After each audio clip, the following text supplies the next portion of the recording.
Assalamualaikum warahmatullahi wabarakatuh. Perkenalkan, nama saya Reynardo Wijaya dan partner saya Sultan Fakriansyah. Di sini kita akan menjelaskan tentang manajemen proyek perangkat lunak atau yang sering disebut juga dengan MPPL. Apa itu MPPL? MPPL adalah cabang rekayasa perangkat lunak yang berfokus pada perancangan, perorganisasian, pemantauan, serta pengendalian proyek. Pengembangan sistem informasi agar berjalan lancar dan optimal. Tujuan utama dari MPPL itu memastikan fungsional sistem terpenuhi sesuai kebutuhan bisnis klien.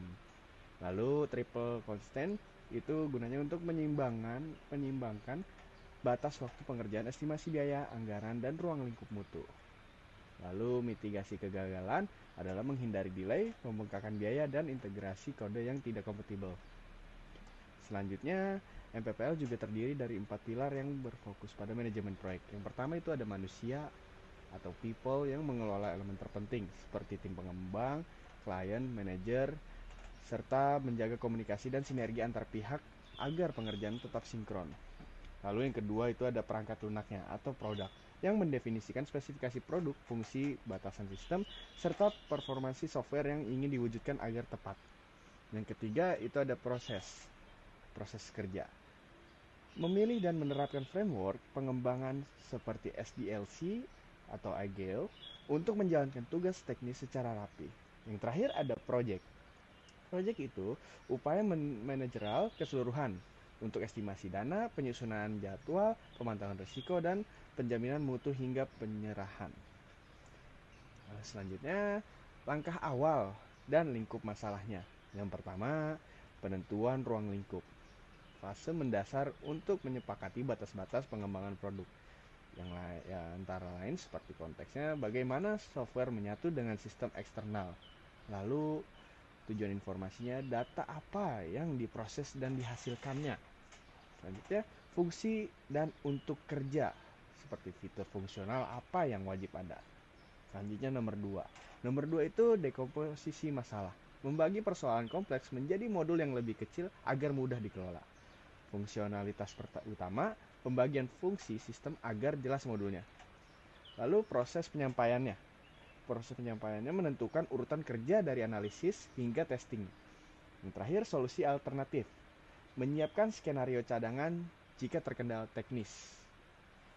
Lalu selanjutnya dan di MPPL juga ada alurnya. Seperti yang pertama, ruang lingkup.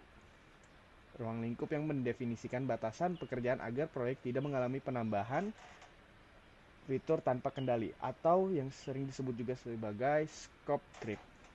Yang kedua, analisis resiko, mengidentifikasi potensi masalah masa depan, melakukan antisipasi, dan membuat rencana mitigasi terstruktur. Yang ketiga, estimasi dan sumber, menghitung kebutuhan tim ahli atau manusia, infrastruktur hardware atau software, serta kalkulasi biaya anggaran yang akan keluarnya. Yang terakhir, penjadwalan, membuat timeline pengerjaan yang realistis, lengkap dengan tenggat milestone untuk pelacakan performanya. Selanjutnya, faktor penentu keberhasilan proyek. Hasil akhir dari sebuah proyek rekayasa perangkat lunak sangat dipengaruhi oleh variabel berikut ini. Yang pertama, itu ada ukuran software atau size-nya. Semakin besar sistem, semakin kompleks juga alur kodenya dan akan menjadi semakin sulit. Lalu yang kedua, tenggat pengiriman atau delivery deadline. Batasan waktu yang ketat membutuhkan manajemen taktis agar tepat pada waktunya. Lalu yang ketiga, anggaran dan biaya. Ketersediaan dana mempengaruhi pilihan resource dan tool kerjanya. Jadi semakin besar biayanya, semakin bagus juga kualitasnya. Lalu batasan implementasi teknologi. Kemampuan tim beradaptasi dengan stack teknologi baru.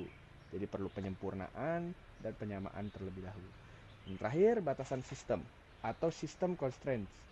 Keterbatasan memori hardware atau integrasi. Oke.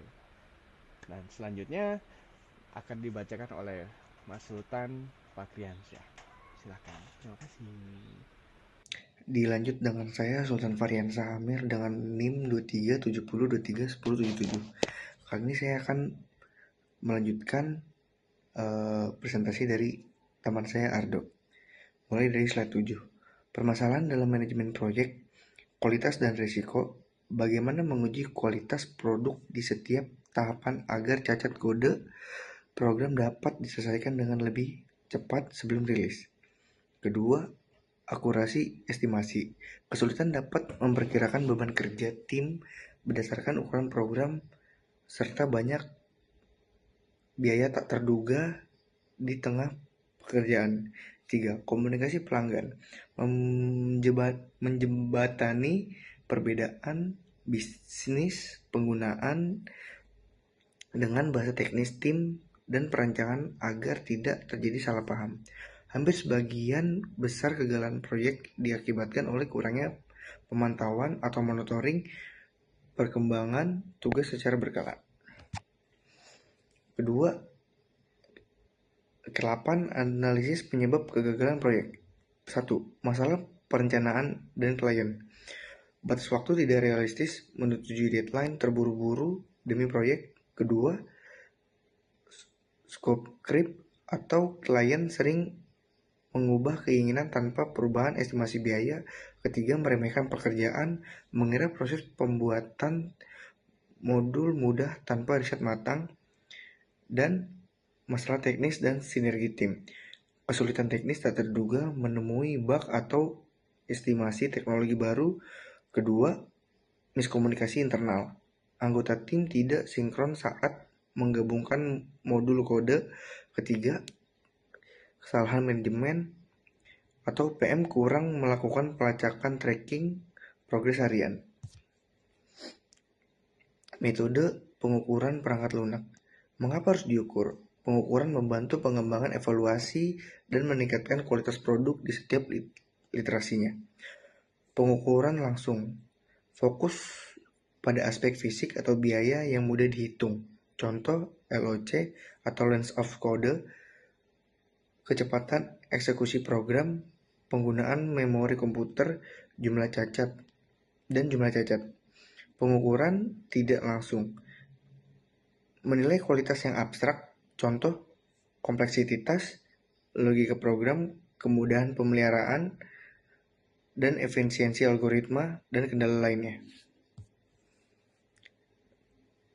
Indikator kualitas perangkat lunak ada 4 pilar utama, yaitu sejauh mana software berjalan tanpa error dan memenuhi spesifik yang diinginkan klien. Yang kedua, kemudahan memperbaiki kode dan memelihara jika terjadi kendala pasca serah terima produk. Ketiga, kemampuan sistem untuk bertahan terhadap serangan cyber atau modifikasi ilegal dan sensitif data. Keempat, kemudahan penggunaan bagi end server baru antarmuka yang user friendly dan responsif. Dilanjut dengan mengelola dan mengantisipasi risiko. Risiko adalah ketidakpastian yang berpotensi merugikan proyek. Analisis risiko melibatkan 3 pilar utama, yaitu masa depan, memproyeksi hambatan teknis sebelum hal itu terjadi. Kedua, perubahan, menyesuaikan kebutuhan sistem dengan lingkungan bisnis user. Ketiga, pilihan solusi, menentukan alternatif penanganan teknis tercepat. Dan keempat, pengendalian risiko, memonitori risiko yang diwaspadai dan di sepanjang siklus hidup. Dilanjut dengan pemangkuan kepentingan.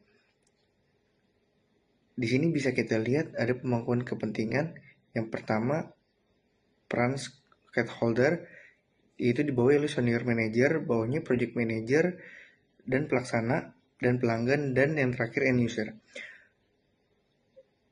Fokus utama pada senior manager yaitu kebijakan strategis organisasi dalam bisnis. Kontribusi dalam proyek yaitu menentukan anggaran tingkatan dan keberlanjutan proyek. Fokus utama project manager yaitu rencana, estimasi jadwal, tugas dan monitoring, serta mengatur alur kerja teknis harian agar tepat waktu. Dan fungsi utama pelaksana yaitu implementasi teknis rekayasa kode program. Kontribusinya untuk proyek membangun arsitektur, mendesain UI, dan menulis barisan kode program. Dan pelanggan customer Fokus utamanya spesifikasi kebutuhan sistem bisnis, kontribusi dalam tugas proyek yaitu menjelaskan fungsi kerja yang harus dicapai software tersebut. Dan terakhir, ada end user, pemakai terakhir. Fokusnya dan tanggung jawabnya interaksi fungsional harian sistem, kontribusi dalam proyek, menguji antarmuka, memberikan feedback kenyamanan pemakaian. Terima kasih dan sekian dari kelompok kami. Kurang lebih mohon maaf. Assalamualaikum warahmatullahi wabarakatuh.